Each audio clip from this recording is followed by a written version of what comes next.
2021 대한민국 성평등 Welcome 포럼 back to session 2 of the Korea Gender Equality Forum. This session will be the last session this afternoon. As we conduct session 2, please utilize the YouTube channel, in particular the comment section, for your questions. We will try to address as many questions as possible according to the time that is available. We look forward to your active participation in communicating with us. The next session will cover a very important topic titled safety. The topic of this session is creating a safe society. The safety issues that we experience in our everyday lives as well as our online space, let's take a look at the reasons and solutions for safety issues. We will now turn the microphone to Professor Song Bong-gyu to moderate the session. 안녕하십니까. Good afternoon. 안전한 사회, This session is titled Creating a Safe Society. I am Song Bong-gyu, Assistant Professor at Hansei University. Through this session, we will take a look at safety and hate that is impacting the lives of the youth. At this session, just like any other session, we will listen to the voices from the youth, followed by 2 presentations and 2 panel discussions. We will first introduce the voices from the youth presenters. To my left, we have with us Representative Seo Seung-hee from the Korea Cyber Sexual Violence Response Center. And as presenters from the voices of the youth, we have Ms. Moon Ga-eun.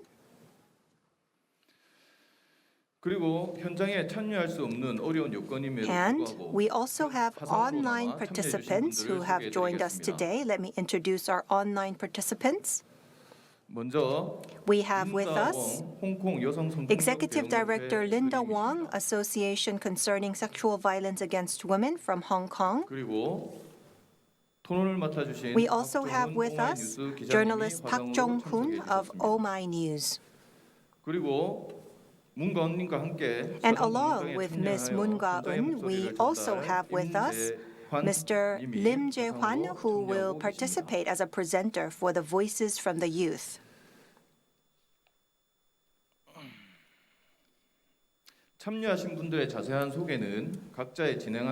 We will introduce each panelist in detail according to the presentations that is ongoing. Let's go to the voices from the youth. In 2021, from October 2nd to October 4th, for 3 days, we discussed work, digitization, and safety, some of the hurdles faced by the youth. We conducted a platform for dialogue as a pre-event to this forum. The platform for the dialogue happened on 2 different occasions, and a total of 94 youth participated to share their experience and ideas to create a gender-equal society. We will take this session to discuss the issue of safety. We will be inviting Ms. Moon Ga-eun and Mr. Lee Jae-hoon for the voices from the youth.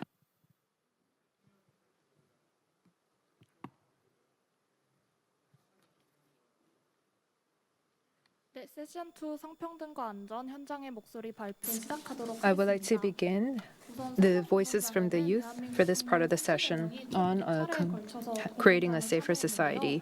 We participated in this for 2 rounds. In the first round, we gave our own personal impressions, and in the second, we had to try to look at some of the solutions for the future. Let me introduce the presenter. My name is Moon Ga-eun.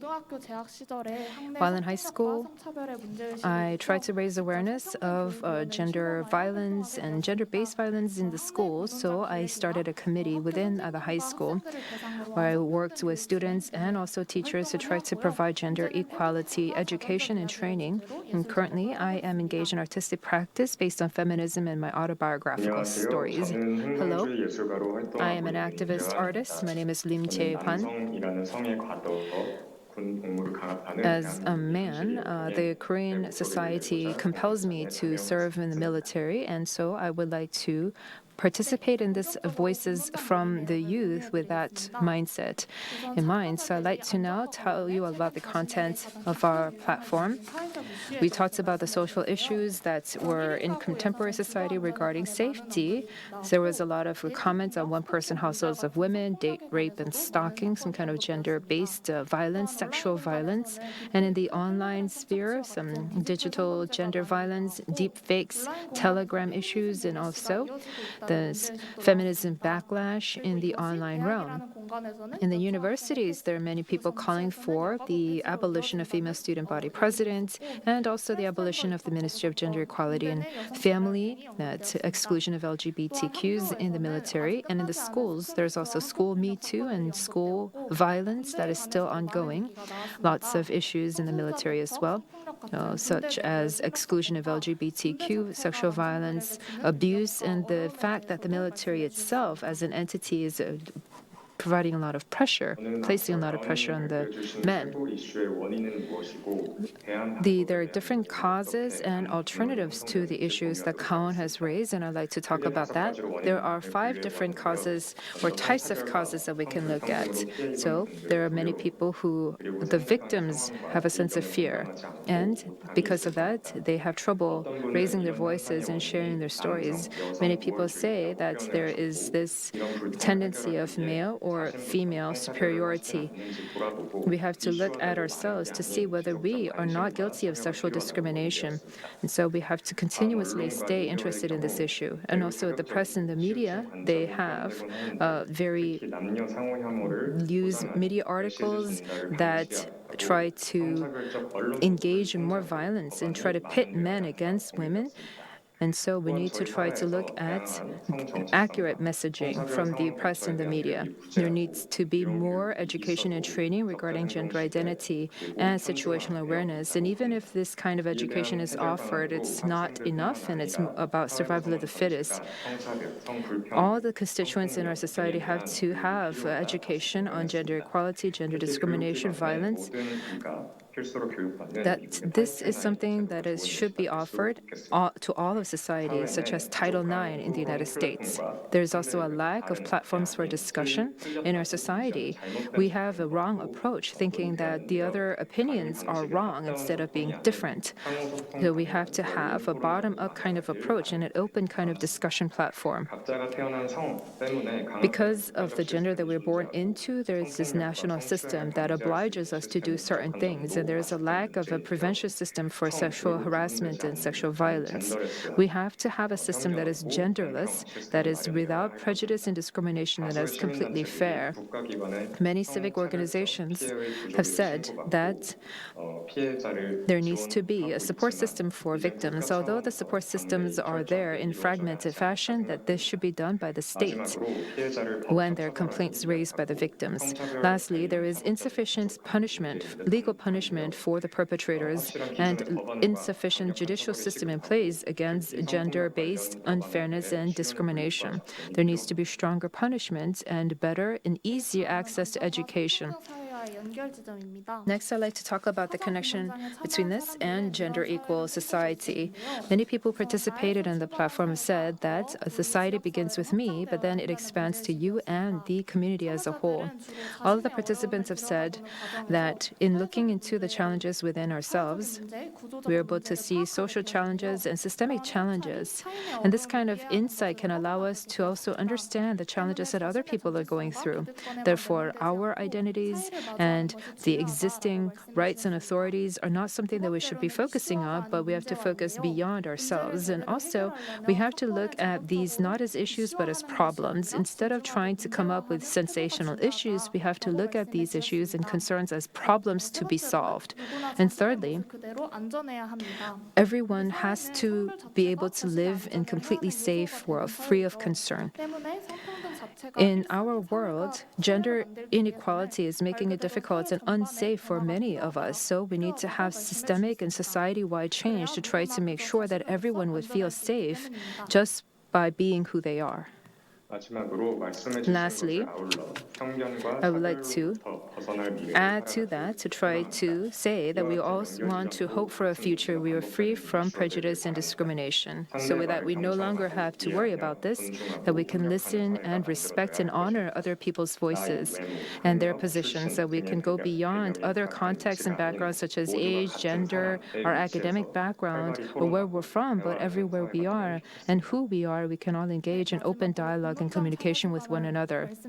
And lastly, just to give you my personal impressions of participating in this platform, I'm a victim of sexual violence, but I have been able to go beyond my victimhood and was able to raise awareness about this. I participated in this platform to try to raise awareness and have more women actively get involved in this effort. I didn't want to simply say that the space I was in was very violent, that I was a victim. I was trying to use my situation as a kind of tool, but my story is itself very important, but I was also able to go beyond this and get insights on issues related to safety. And I think that through this forum, I was able to find respect for that issue. In the stories of all of the participants, although we were not able to find common ground in all of these different areas, it was very inspirational to see that we all tried to work to listen to one another. For example, the issue of genderless, there were some people saying that genderless issue could be also a way to perpetrate other kinds of violence, but Koo Kim-Manyoung said that fairness is something that we have to level the playing field right now and hedge the playing field. I think that for a gender equal society, we can continue to create new relationships, and the ability to create a gender equal society means that we have to create new relationships. We have to face the differences and continue to work on dialogue. And this kind of platform, if we can have more of these platforms, that will be helpful for society as a whole. And a few years ago, one of my high school friends received burns to his entire body while serving in the military because of misfire shot. There are many people in the military who is discriminated against and is victimized. They are working to serve the country, but they're not being given great enough basic levels of treatment and respect. And through this platform, I was able to raise my voice, but I also want to make sure that many people, many youth around our society still feel insecurity and unsafety. And I think that heading towards a genderless society was something that resonated with me. We've seen DP and Chun Hee-soo and all of these different staff sergeants in the military who have taken their own lives. And I think that the young men who are compelled to engage in military duty, if they are made to feel unsafe, I wonder how many of them would want to serve in the military. There are many young men who are trying to avoid military service, but imprisoning them is currently the answer by Korean government. I think that whether it's men or women or non-binary, that we can all have a gender equal society where we can make of our lives what we will. So we have to have gender equal attitudes and mindset towards our society and an open mindset of the youth. No matter what the other people think, we have to support the victims and listen to the victims and try to move towards a gender equal society. I hope that all of us, can go towards that society. Thank you.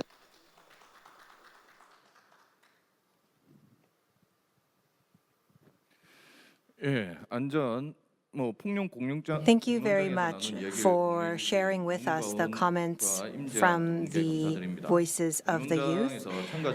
During the pre-event dialogue, we have discussed various issues, especially the reasons as well as the impressions that they had in the pre-event. Thank you for sharing that with us. Let us now go into the presentations. First, we will be inviting Executive Advisor Nara Vaji from the Executive Office of the UN Secretary General Office. And so we have been provided with a video presentation. Please take a look. Good afternoon, fellow panelists, distinguished delegates, ladies and gentlemen. Let me begin first by thanking the organizers for inviting me to join you for this important panel today. I regret that I'm not able to be there either in person or even virtually live, given the time difference, but appreciate the accommodation and the invitation to send a video message so that I can join this important forum and this important panel today. Let me also begin by commending the organizers for the overall theme of this year's forum: gender equality, paving the way towards a better future. There has never been a more important time for us to be speaking about gender equality as part of the solution for a better future that helps us to address the key challenges that we are facing at the moment. From a climate emergency to a health pandemic of global proportions, to rising inequality, to migration, crises, conflicts that we have been seeing over the past years. But what we have also seen over the past years is a growing evidence base and real world examples of the way in which women's leadership, gender equality, and gender balanced leadership gets us to the global solutions that we need, to stronger and more durable climate agreements, to sustainable peace, to more equitable outcomes and better investments in sustainable development. And yet, one of the critical factors that prevents us from women's equal participation in all sectors, in all spaces, is violence, insecurity, and fear of violence. We will never achieve gender equality. We will never achieve gender equality if we do not first address the daily violence and insecurity that so many women and girls face. And that is why the theme of this panel today, Secure Societies, is such an important discussion within the overall framework of gender equality.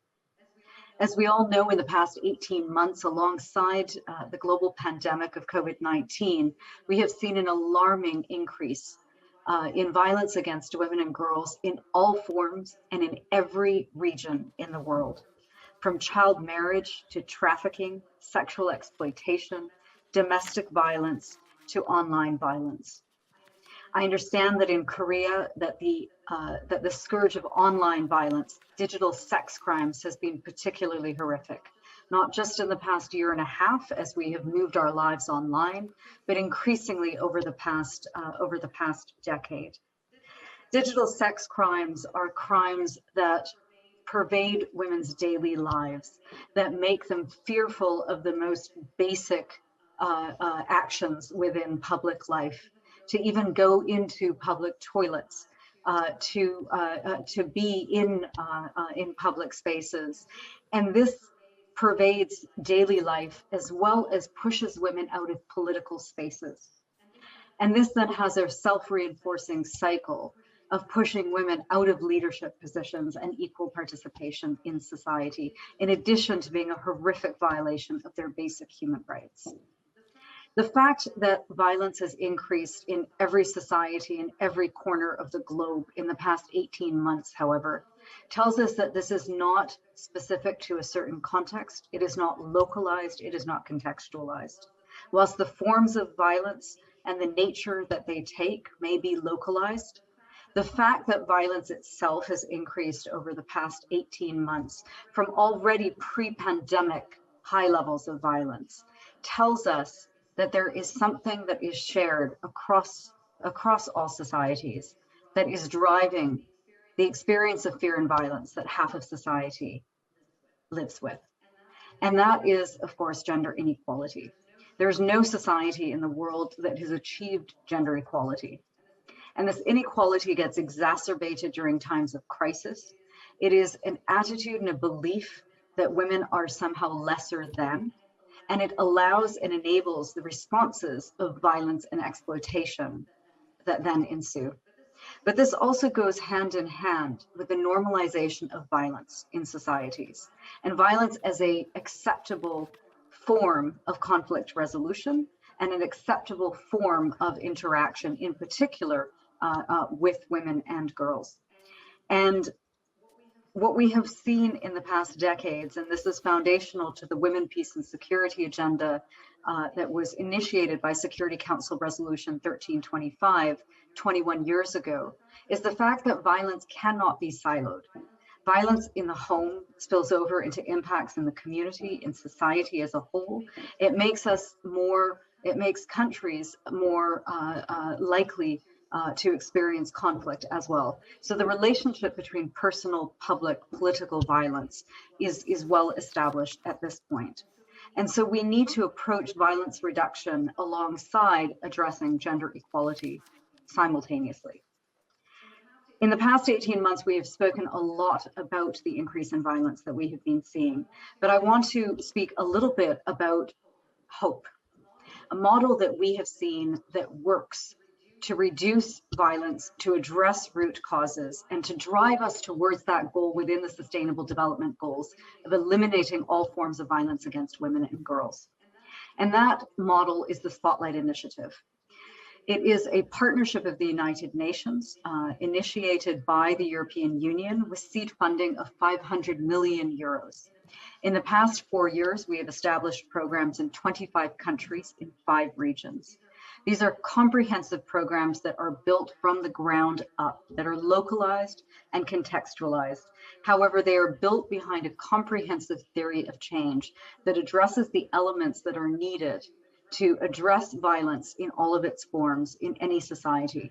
That includes laws,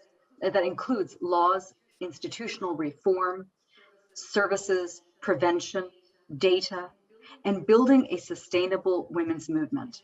And this last pillar is so critically important. It is really what builds the sustainability of initiatives and ensures that they are transformative in the long run, in particular in addressing the changes in social norms that are needed at the community level. This comprehensive model has been used, as I said, in 25 countries. And in the last year, despite the increase in violence that we have seen globally, we have seen incredible results with this initiative. Over 650,000 women and girls continue to access services during the pandemic. In the countries in which we operate with Spotlight Initiative, there has been an increase of 22% in prosecution of gender-based violence crimes. 84 laws have been created or strengthened, and almost $150 million has been allocated and programmed with local civil society organizations in these countries. And again, this is where the sustainability and the transformation will really occur. We have a model that works with Spotlight Initiative. We have an initial partnership that has piloted this model. What is needed now is to scale this up, to take the lessons that have been learned into every country, in every society, and to come together around this proven model in a sense of solidarity, so that every woman, girl, individual can live in security, with dignity, in safe homes and communities. Thank you, and I wish you the best in your deliberations for the rest of the day.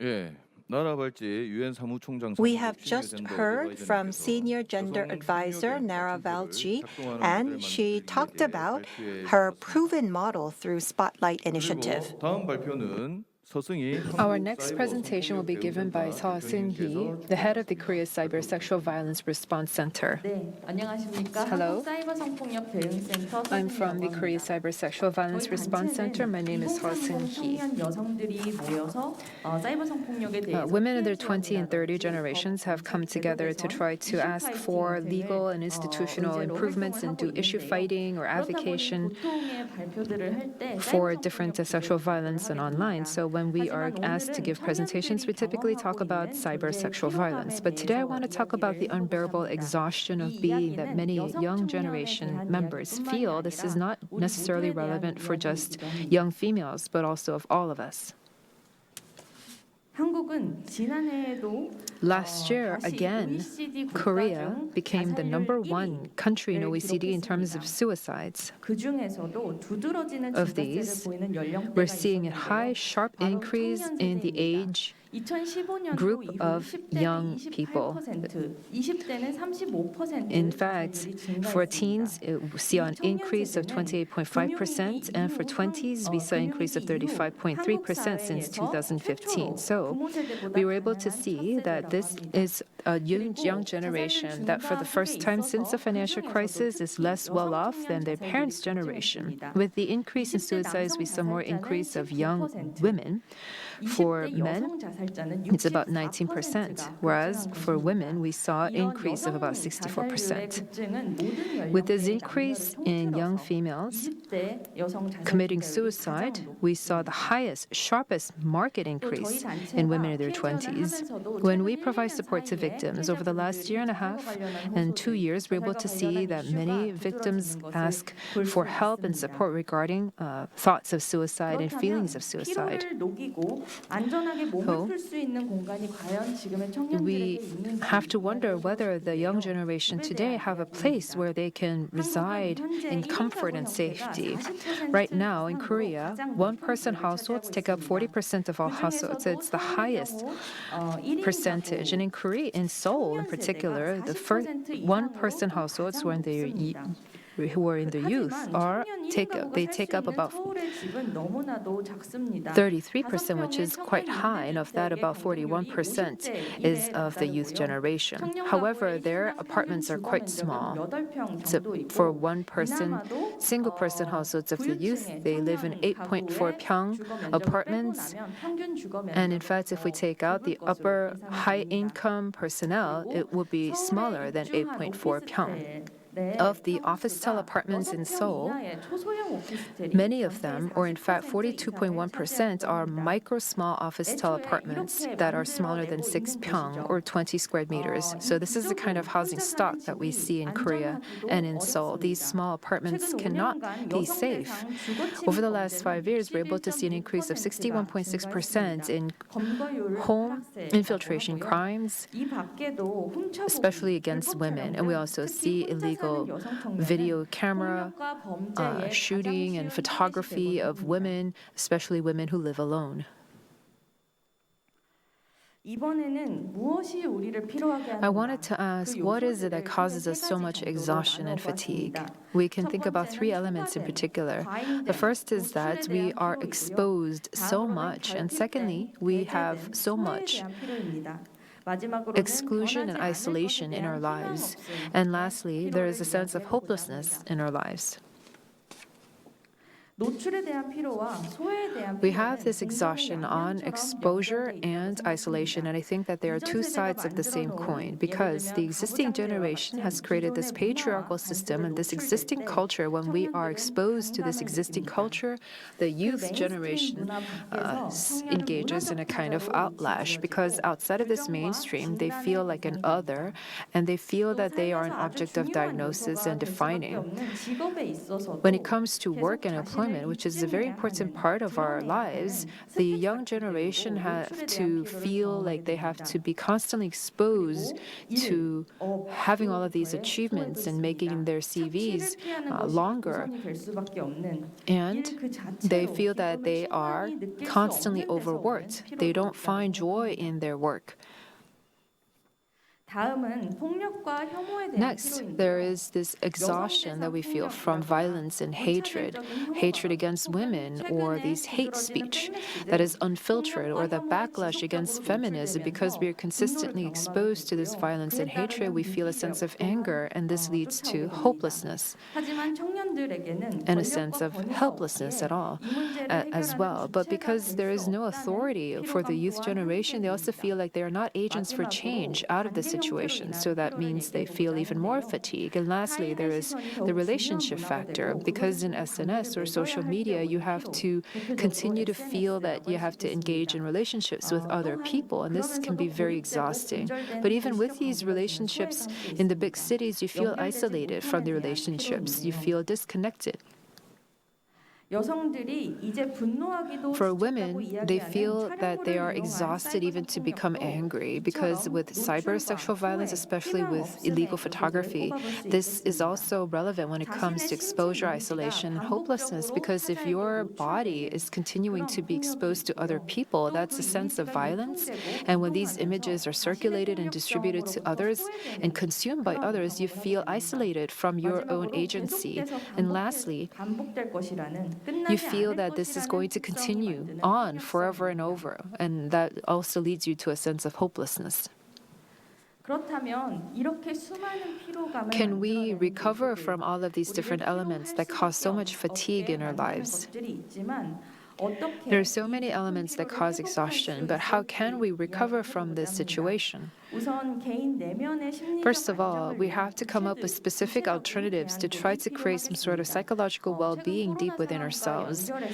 When we connect this to COVID-19, we have to think about mental and psychological disease control. There needs to be realistic and specific alternatives that we should think of.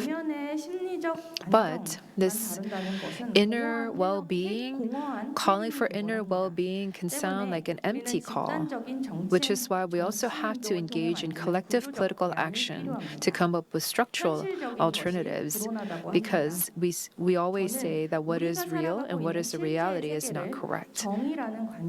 I think that our lived realities have to be changed to fit the norms of justice and equality, and to do that, we have to have collective action and political action. However, for the youth generation, it's difficult for them because every day is a struggle. They have to work to put food on the table. They literally don't have time to engage in political action, and this means that they have even less hope to call for change, and this leads to even more exhaustion. So this is a vicious cycle that we see.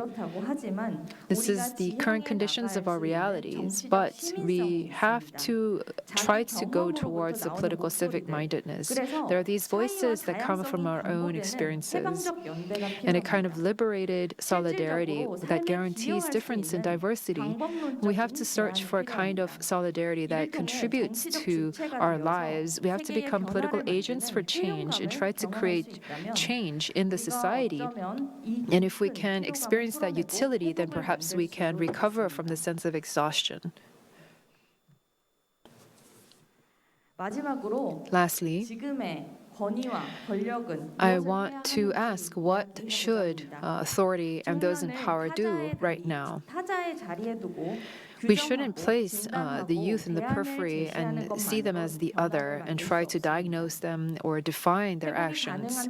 We have to try to create a foundation that can allow for recovery. That is what people with authority and people in power should do right now. This forum, I hope, can also function towards that regard. Through that, I hope that our society can try to create a dimensional form of justice. I truly hope that our youth and our women can recover from their sense of fatigue and achieve well-being. Thank you.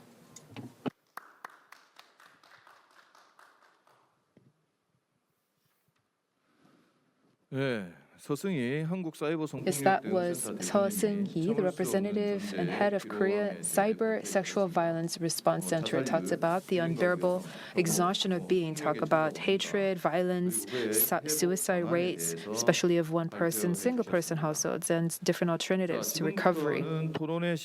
We will now go into the discussion portion of this session. We will first be inviting Executive Director Linda Wong of the Association Concerning Sexual Violence Against Women from Hong Kong. 안녕하십니까? Good afternoon. Good afternoon, everyone. That was a very informative presentation from Sashung Hu. And also, thank you for the invitation for us to share on this forum. A brief introduction of myself. My name is Linda. I'm the Executive Director of Hong Kong-based NGO called Association Concerning Sexual Violence Against Women. We provide community and school education on consent and sexual violence prevention, and we advocate for policy and law reform to improve sexual violence victim survivors' rights in Hong Kong. The advocacy area that we dedicated efforts on include but not limited to improving victim survivors' rights in case reporting and judiciary procedures. My brief sharing today will focus on the recent developments on image-based sexual violence in Hong Kong. As we all probably already know, image-based sexual violence, we can say IBSV, is defined as a range of non-consensual behaviors that involve intimate images. In our survey on IBSV that we completed between 2019 and 2020, which surveyed 206 victim survivors of image-based sexual violence in Hong Kong, we have recognized that communities have a stronger focus on the behavior of non-consensual taking while negating the behaviors of non-consensual distribution and extortion. Victim survivors' experience has echoed overseas studies on IBSV that this behavior should be understood as a continuum for their characteristics as events that pass into one another and are hard to distinguish. In our survey, coercion and control effects that to distribute intimate images is revealed to be common within cases that involve intimate partners. Here is one of our clients, Ms. F, said, "My personal freedoms was impacted by his threat. I have to do things that I didn't want, and I had to remain in a friendly relationship with him. I wanted to be angry at him and resist his control, but I didn't dare to. I was so scared of what could have happened. He told me that he has shown it to others and implied that if I don't follow his demands, these images will go online." This is our client who experienced taking and distribution of intimate image without consent and extortion. Non-consensual distribution of intimate images cover not only images taken without consent, it also includes the distribution of intimate images that are taken with consent, but shared and published without consent. Rebecca, she is a private shooting model, had agreed to model for a photographer on some intimate content, with a consensus that these images are solely for the photographer's personal archive and viewing. However, Rebecca later found that these images were uploaded to an online forum. Here is what she said. "The participation in this private shooting was only intended to let the specific photographers see my private parts. It wasn't intended for the public. The photographer's behavior completely violated my bodily autonomy and the agreement between us." Rebecca felt that such acts of sexual violence has deprived her freedom to decide on how she can express her body and damage her self-worth. Image-based sexual violence is inseparable from the internet. The interlinking and decentralized characteristics of the internet causes IBSV victim survivors to constantly live in the fear that the material will always remain available for viewing and discovery. In all, the IBSV victim survivors we surveyed, 29 have said that they had suicidal thoughts and attempted suicide. The frustration from not being able to seize the circulation and reverse from what happened affect victims' social life and haunts them permanently. Here is another victim shared. "He took those pictures of me, and it means that he can publish them. 촬영했고 It doesn't make a bit difference if he decides to put them online 5 years later or 10 years later. It is still the same enduring and constant fear that I have to suffer. For an extended period of time, I couldn't sleep. I keep being awakened by the nightmares, and I just couldn't stop crying every day. And at the lowest point, I have attempted suicide multiple times." Here is our client said. So, our survey also identified that 51 respondents that tried to report the case to the police, only 35 of the cases have been refused from opening for investigation from the police, and with only 4 responding that they have won the case. We have also discovered that victim survivors that reported the case of extortion to police have been told to handle it themselves, as it was considered a matter of personal disputes. The victim was also told that even if the perpetrator actually sent these images to her friends, the law enforcement authority would still consider that insufficient for opening a criminal investigation. The police would only begin its investigation if the images were distributed publicly. This shows that the police definition of personal disputes falls on whether the materials have been published in the public domain. However, as highlighted in the survey report, harms that are done by non-consensual distribution of intimate images cannot be scaled by how many individuals have seen these images. The lack of specific sexual offense that criminalize non-consensual distribution has resulted in an inadequate response for victim survivors from a criminal justice system. The police particularly have failed to identify IPSV's serious nature in violating one's sexual autonomy and handling cases as personal disputes.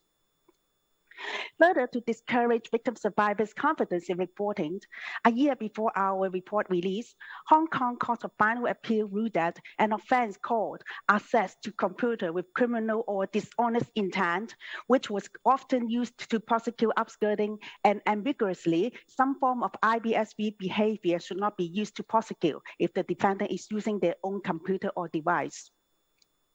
While this significant legal loophole is very worrying for many, it had also become an opportunity for the Hong Kong society across sectors to address the issues of many forms of non-consensual intimate image through understanding the behaviors and their enduring harms as a continuum. In an errant attempt to pack this loophole, it was originally proposed to only create new specific offense on voyeurism and on consensual recording or observation of intimate parts.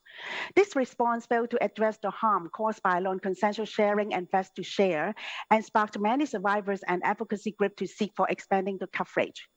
Eventually, after much back and forth between us, survivors, and the legislator, 4 new offenses were established in early October 2021.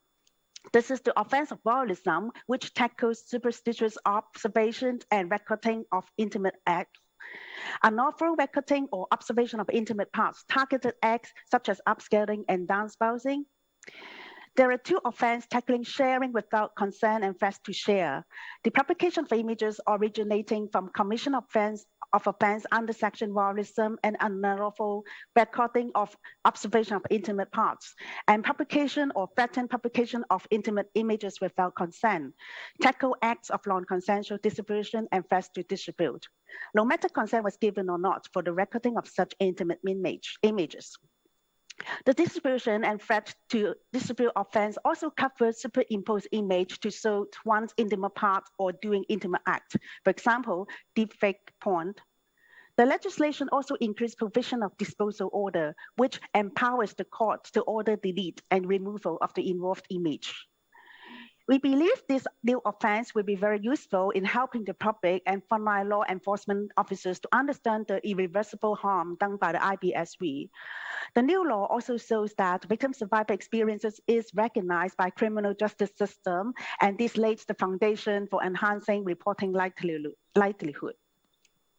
However, we recognize that improving police response to IPSV and all sexual violence cases will require the introduction of intense sensitivity training and even structural changes in investigation units that are to handle sexual violence cases, so as to truly provide trauma-informed response in different parts of reporting procedures.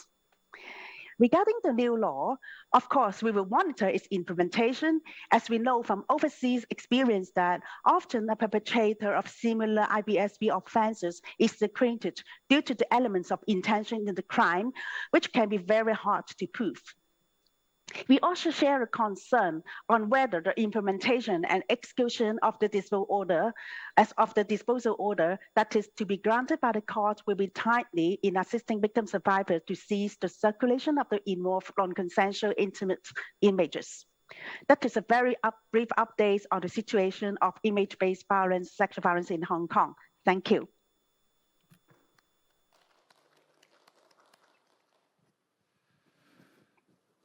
Thank you very much, Ms. Linda Wong, for your discussion. You talked about IPSV as well as the new legislations that have taken place, surveys on the IPSV survivors, as well as the response of the police, as well as a legislation has been presented. Thank you very much to Linda Wong for your presentation all the way from Hong Kong. 두 번째 토론자는 We'll now move on to our second panelist, who is Park Jung-hoon, who is a reporter at Oh!My News. 네, 안녕하세요. Hello. 학사의 발과 토론 정말 잘 들었습니다. I really enjoy the presentations. My name is Park Jung-hoon. I'm a reporter and journalist at Oh!My News. 성평등 운동 참여를 독려하는 글을 쓰고 있습니다. I'm writing currently different columns about gender equality. Today, I would like to focus on gender-based violence, which I think is the foremost issue on safety right now, and I would like to make a proposal to young men on what we have to do. When I was young, I used to always say that Korea is a very safe country. When I heard that the women around me say that they're afraid of walking alone at night or that they were scared when a stranger approached them, I told them that it's okay, it's fine, Korea is very safe. But now I realize that that made it sound very offensive to the women. Because for me, these spaces seem to be very safe and convenient, but for others, it might not have been, that these spaces would have been very inconvenient and very uncomfortable. Because how women and men see safety is completely different, and our sense of safety is very different. I became a journalist in 2015. That was around the time that we saw feminism reboot in Korea, many women's voices calling for an end to discrimination and violence. And as a reporter at the time, I listened to the voices of women, and I thought to myself whether we are actually living in the same world, because many of the young women that I met were feeling that they were in a very unsafe world. Recently, I heard news of two women who died. One was Lee Hae-ran, who was an Air Force sergeant who reported an issue of sexual harassment. But after she was harassed for this again, she took her own life. There were many people who tried to cover this up and did very insufficient investigation. There was very systemic, organized effort to try to cover this up. This means that as a society, and particularly an organization that is oriented around men, how lightly they take sexual violence. All of them were guilty of her death. This kind of workplace gender-based violence is something that really threatens the safety and the right to work of women, but this is an issue that is not fading away. Many men see women not as colleagues, but as objects, and there is constant threat to their safety, but the men have become insensitive to this issue. In 2018, the National Human Rights Commission of Korea hosted a Me Too movement discussion series where they said that men in the 40s and 50s who ask young female employees for a date, and they consider this as a romance. I wrote a column based on this, and this was widely shared. And the column is something that is based on direct personal experience of Kwon Soo-hyun, a feminist scholar who was working as a complaint officer, who said that when there is a new recruit, a female recruit in an organization, they're commonly discussed openly as a sexual object, as an object of romance, and people who are higher up, especially men who are superior to her, would try to make advances at them, and they would consider this as romantic behavior. This kind of organizational threat to women occurs for victims who are at the bottom of the rung. In fact, when we look at a 2018 report on sexual harassment, it appears that more women than men and more young women than older women and non-regular workers, more so than regular workers, suffer from the most sexual harassment. This means that women who are non-regular workers in their 20s are very unsafe in their work.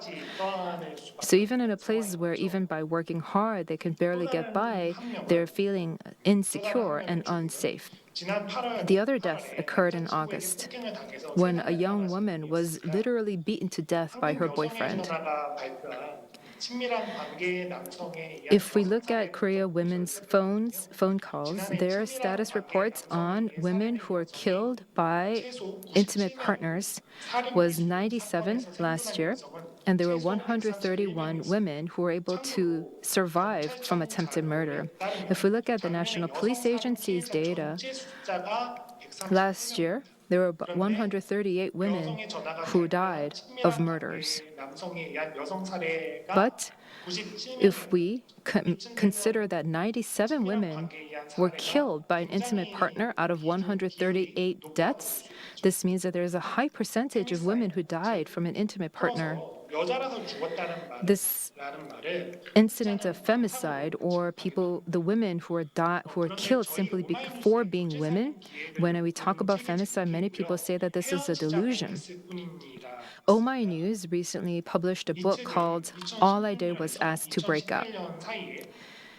This looks at 108 different incidents of women who were killed from 2016 to 2018 at the hands of their intimate partners because they were not girl enough, or because they rejected sex, or because they asked to break up with a boyfriend, or because they ignored the boyfriend.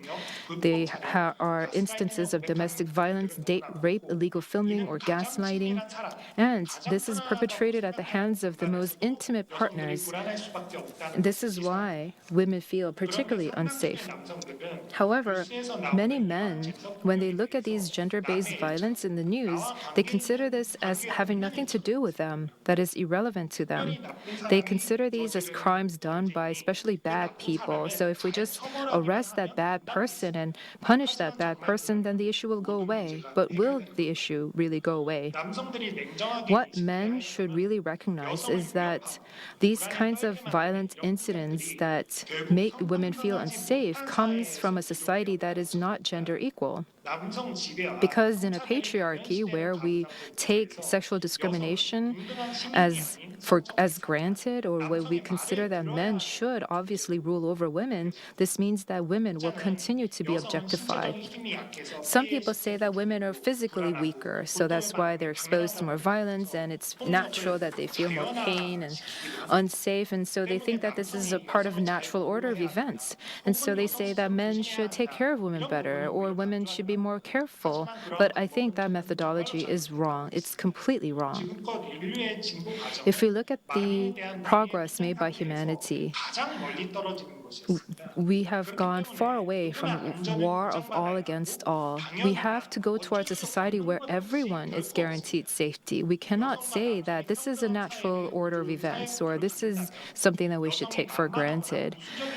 When we have an equal society, then women won't be seen as easy prey or supplementary existences to men. The men have enjoyed power over the years. So if the men can change around their mindset, then I do believe that we can bring around cracks to this system that justifies gender-based violence. Recently, I saw that a TV series called DP, which talks about unfairness in the military. And I saw many male colleagues get very angry watching the show. And this led me to believe that young men also have this high sensibility when it comes to violence and a high demand for safety. And many young people who watch that drama would be able to see that violent structures are created not just by one bad person or one bad perpetrator. There are numerous bystanders and onlookers who make that possible. They see, but they ignore, and they think that if they just close their eyes, it would go away. And this is not something that we see in the military, but all around our society. There are so many onlookers who just ignore the situation. In the military, the army typically looks at the male standard, people who are sociable or men who have great physiques. When the men are weaker or they're shyer, they consider them as not standard and that they are not appropriate for battle. So even in the military, there's this idea of the standard man, and anyone who falls outside of it is discriminated against. This kind of hatred and discrimination is very real in the military. When it is considered okay to always isolate or discriminate against some group in our society, then that would lead to violence. And this violence is not something that is only evident in our military. Discrimination and violence are two sides of the same coin. People believe that they can engage in violence because you believe that you can discriminate. And within this framework, our youth are feeling threatened in terms of their safety, and they're losing their dignity.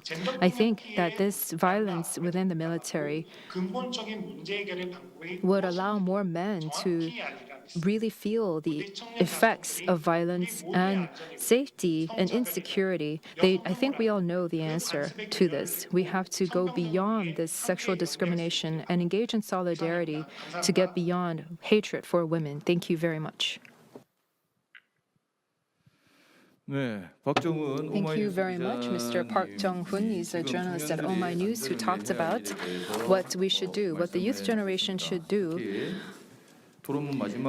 for matters of safety, and particularly how the young men of today's society should work to try to bring about breaks in the system and breaks in the customs of hatred for women so that we can have safety for all.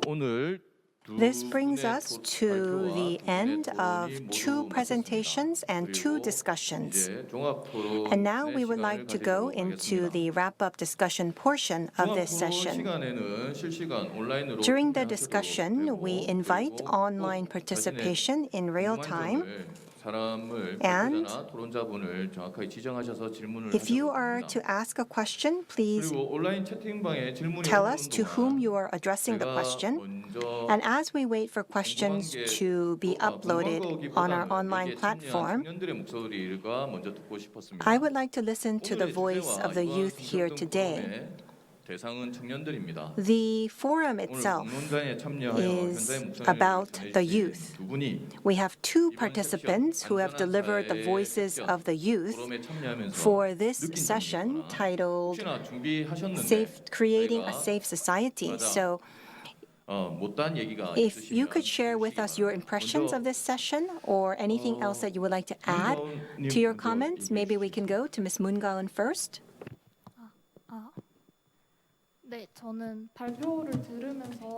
In listening to the presentations, I had some impressions that came to my mind. I have to say that all of the presentations were quite memorable.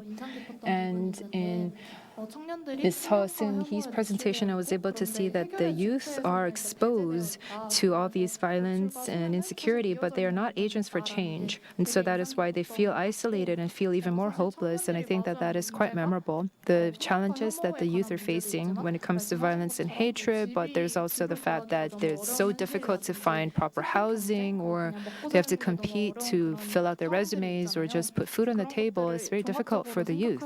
And so if we comprehensively take this into consideration, I want to think about the kinds of feminist movement that is more sustainable, the kinds of solidarity that we have to think about. And listening to the points raised by Mr. Park was quite memorable again, because I think that we have this exclusion of the stories of young women from the discourse surrounding youth generation, especially right now when it comes to issues of safety, that there is a difference in how young men and young women view the issue of safety as how it impacts them. Safety is something that we have to see as that protecting the most vulnerable members of the population, and that has to be the basic level of protection that is offered. And I do hope that we can see policy measures to rectify that. 감사합니다. 그리고 임재환님. Yes, and Mr. Lim Jae-hwan, did you have any thoughts that you would like to share with us? I listened well to the presentations and the panel discussions. In participating in the platform for the public discussion, instead of attacking one another in a kind of all-consuming dialogue, we tried to come up with constructive measures for solution, and I think that that comment is something that really resonated with me right now. If we look at all the presidential candidates, they are announcing different policy measures for the youth. The Framework Act on the Youth last year was passed with the overall supports of all of the parties, and now there is also the Day of the Youth that is being legislated. I think that the youth issues are not something that is going to be used as a political tool, but that it would have long-standing value. Whoever the next president will be, I hope that all you members of the youth, regardless of gender, can live in a safe society. 자, 그리고 온라인 We also 채팅으로 have 들어온 online participants 질문을 who 시작하도록 have 하겠습니다. 먼저 left us their questions on the online platform. 지금 현재 들어온 질문 중에 Of the 나라 questions 발신님께 that we have 해당하는 질문을 accepted, 제외하고 제가 other 봤을 than the 때 question 그 for Ms. 발표와 토론에 Narifalchi, 참여하신 분이 we will 답변할 수 있는 accept 부분에 questions 대해서 질문을 진행하도록 addressed to 하겠습니다. those who are present here today. 서승희 대표님이 The first question 가장 goes 적임자실 to 것 같은데 Ms. 서승희. 공공이 새로운 법규들이 만들어지고 있는 것 같은데 So, 관련해 우리나라는 I think that there are these new legislations that are being made in Hong Kong. But what about the situation in Korea? In our judicial and legal system, what are some of the things that we have to rectify most urgently? I think that when it comes to sexual violence, image-based sexual violence in Korea, we are also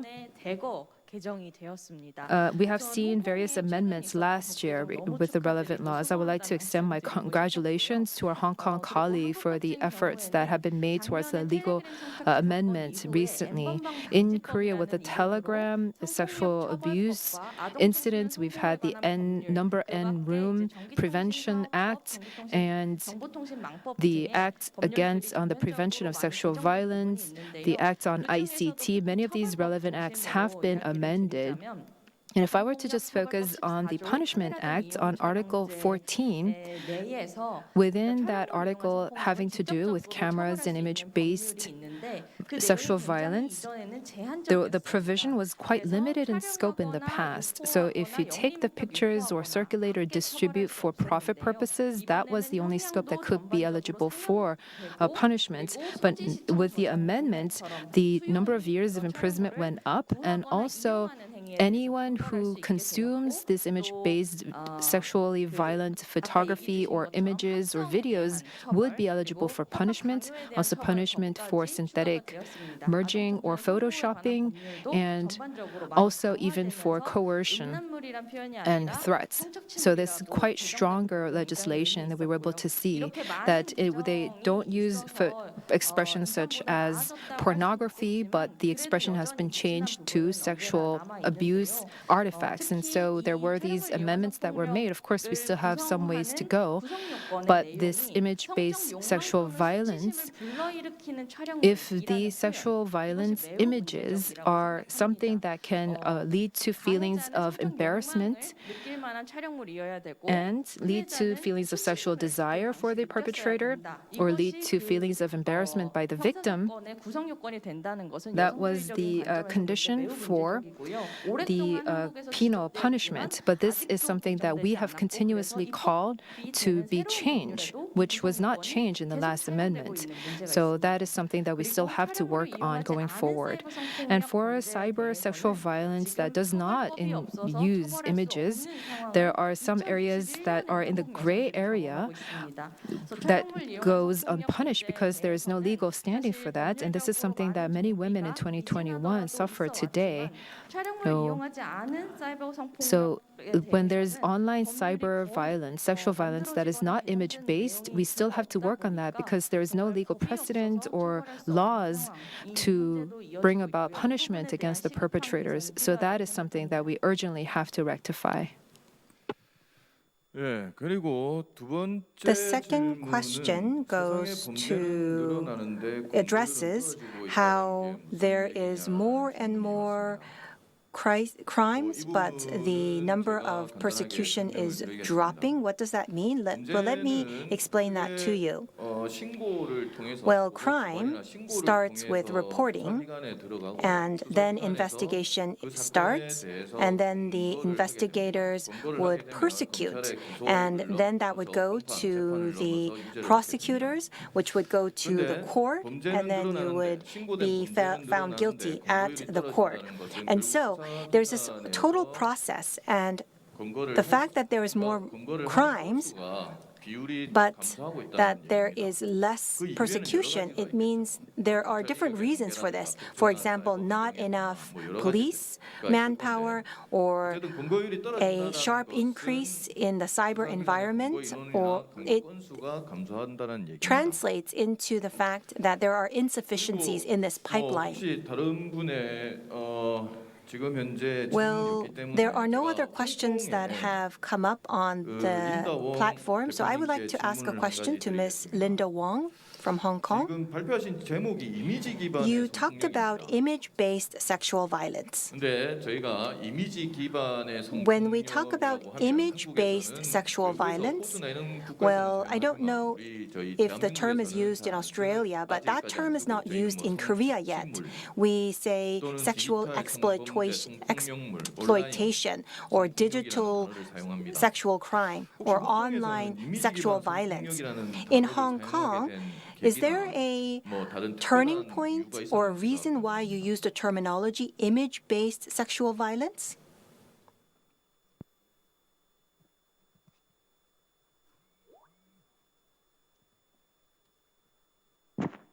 Actually, I think regarding the law, it happened. It is not about. They are not using the term image-based sexual violence, but we don't want that the term of image-based sexual violence is chosen by us after we try to ask others to try to read some literature.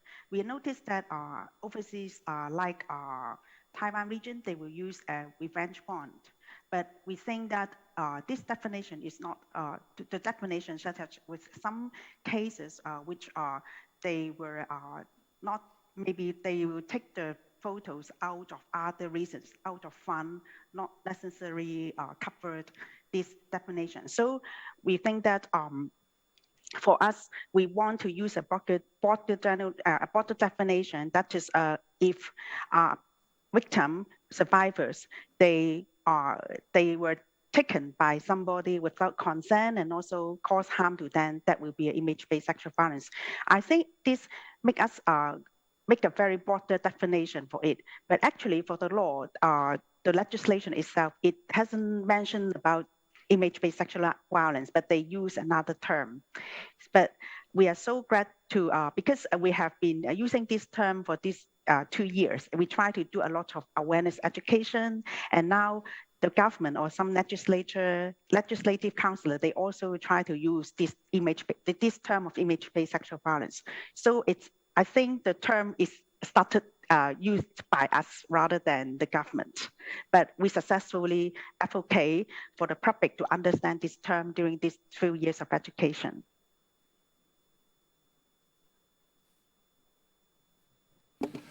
예, 알겠습니다. Thank 감사합니다. 그리고 추가 For your 질문이 explanation, 들어왔습니다. we have an additional question. 먼저 10대 청소년들이 For 디지털 성범죄 teens. 가해자의 다수를 차지하고 있는 것을 기사를 통해 I've read a 이에 news 대한 article that say that many teens are actually perpetrators of digital sex, gender-based crimes. And I think that we need education on digital literacy, that these education institutions have to provide this kind of education and awareness raising to young children.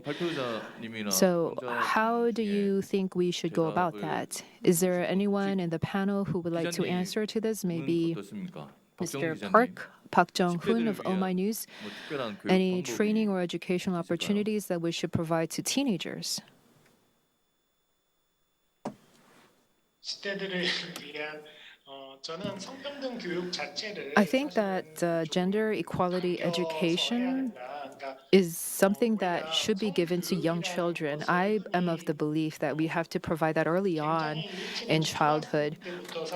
Even from elementary school, I know that there are many schools that offer this kind of education under the concept of gender equal education. 성평등 교육 But for elementary school, middle school, high school students, I don't know if they're actually receiving such adequate gender equal education, because when they go to the online space, there are so many channels where you can become an unwitting perpetrator. And they don't know, however, the kind of impact that their words or actions may have in the online space, how threatening their words and behavior can seem to the victim. So I think that we have to provide this kind of awareness raising through public education or through various different routes. even as they're still very young, if they can have access to that kind of education, that they should know and become cognizant of the fact that they might unwillingly become a perpetrator or bring harm to others. We can prevent any wrongful action on their part. 예. 이전에 박정훈 Well, 부장님께서 발표하실 때 During your 폭력을 presentation, 물과 you 공기처럼 talked about 비유를 해주셨습니다. how violence 사실 could be compared to water and 10대 air. 청소년들한테 디지털 Those in their 성범죄 teens, 가해자가 높다라는 We 이유는 see that 다시 there's a 한번 high 디지털 환경에 대해서 participation 생각을 in 해봐야 digital sexual crime. I think this is because of the digital environment itself. The digital environment is like water and air for those in their teens. And can we approach this from the concepts of crime that we had in the past, or do we need a new concept?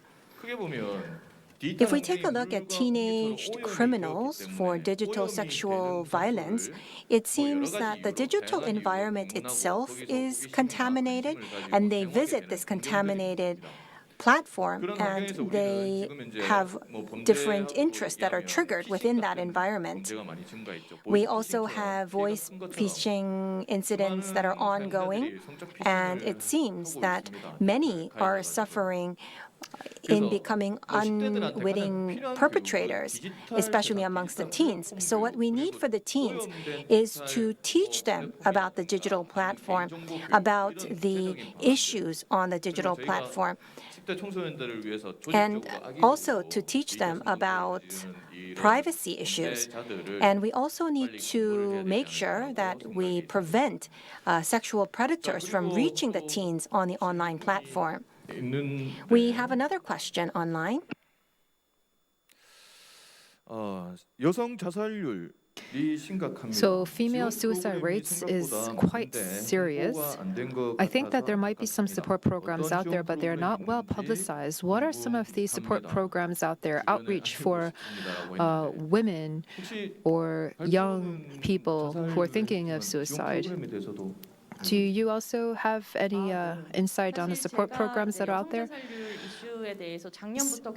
I have been really paying interest to this issue of young females taking their own lives since last year. So I've been trying to write about this issue and engage in different projects. And in the process, I was able to meet with many people who headed support centers or support programs. And what I really remember thus far is there was this program offering psychotherapy to women who suffer from depression. It was a kind of alternative program for women because there was such a spike in suicide rates. But there were also many young men who were arguing about this and saying, why are you only offering psychotherapy to women?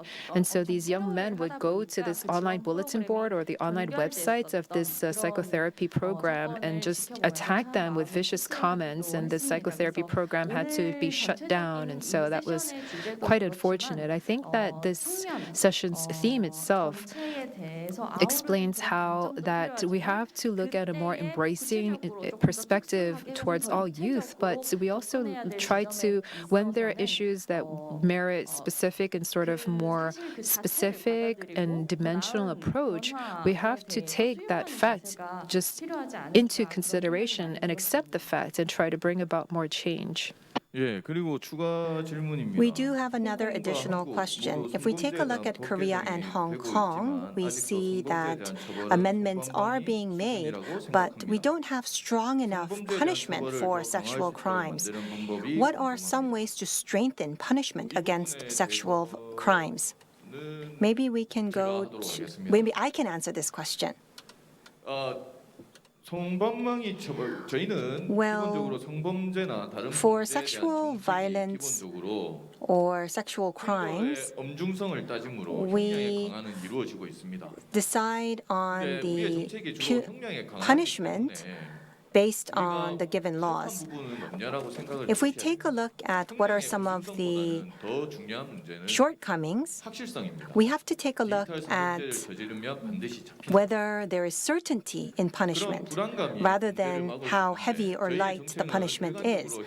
It seems that our policy is more focused on how strong the punishment is. We have to make sure that there is certainty in punishment. Some perpetrators may think, I'm not going to be caught. We need to work with this awareness. The punishment is strong already, but we need to make sure that all perpetrators are punished. So rather than thinking about how strong the punishment is, we have to think about whether there is certainty in punishment. We need to focus on policies that focus on the certainty of punishment. 자, 그리고 So, can I share about Hong Kong situation? Actually, the new legislation, the specific offense related to the image-based sexual violence, the punishment is quite heavy. The highest one is the 5-year imprisonment. So it's more heavier than other crimes like sexual assault cases in Hong Kong. But I also think that most important thing is whether it is able to arrest those people, because for the perpetrator, I think it's very difficult to get the evidence. And so what I think is the impact, right now, this legislation is just passed in October, just a month before. And so what we need to do is to do more education, especially the consent education to both perpetrators and the victims. Because for many people, for many young people in school or in our society, they don't know this is wrong.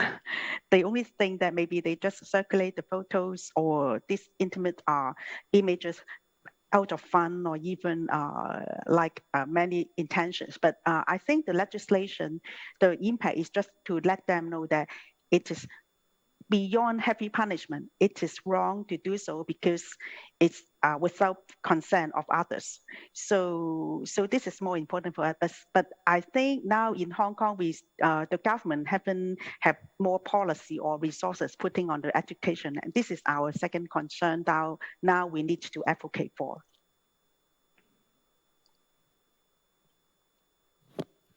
예, 감사합니다. 제가 혹시 Thank you very much for that intervention. 홍콩의 이야기를 못 물어보고 지나칠 뻔했는데 I almost missed this opportunity to ask about the situation in Hong Kong, but thanks to Linda, we were able to see once again how important it is to raise people's perceptions and awareness through legislation. Are there any more additional questions?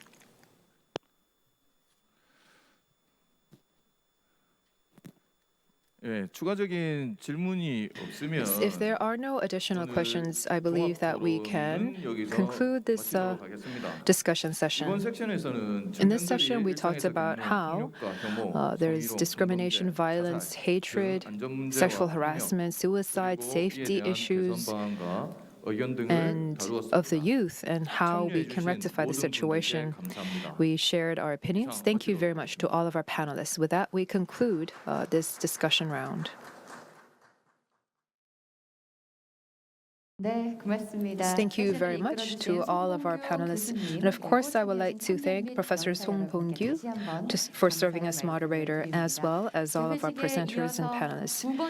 After the opening session, we had opening ceremony, we had the first session and the second session. And with that, we conclude today's sessions, this 2021 Korea Gender Equality Forum. Today, we talked about two issues regarding work of the youth and a safe society. I think that these two are quite relevant to the lives of the young generation today. Tomorrow, on the second day of the forum, we would like to talk about digital and gender equality. We will continue to have interesting discussions. And the changes of the times, we are seeing these new items in our agenda. So tomorrow, we would like to ask you to stay tuned and participate in our discussions. After the second session is over, please don't forget to participate in the quiz round. So we would like to ask you to participate in the quiz event, and we'd like to see you back tomorrow.